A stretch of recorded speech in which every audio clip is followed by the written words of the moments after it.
Tatlo.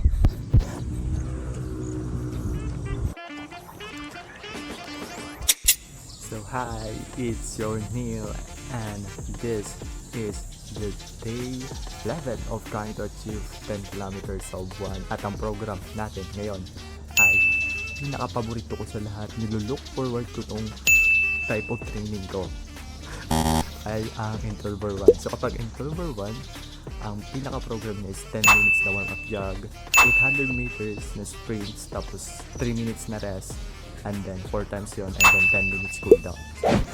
Okay, isa na yun. Naka-rest na tayo. 3 minutes. Tatlo na lang. Let's go. Dalawa na yun.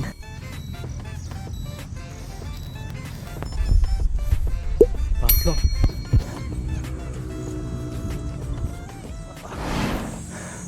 Pangatlo na yun. Isa na lang. Let's go. Let's go. Tapos 10 minutes cool down na lang.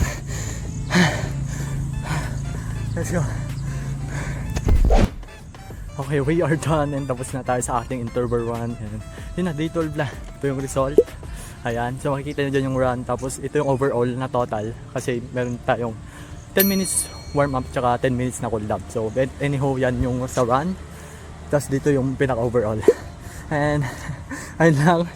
It's your Neil reminding you, memento mori. Ito yung dahilan kung ba't ko ginagawa itong bagay na to.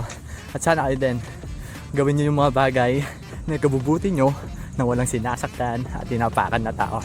So let's go!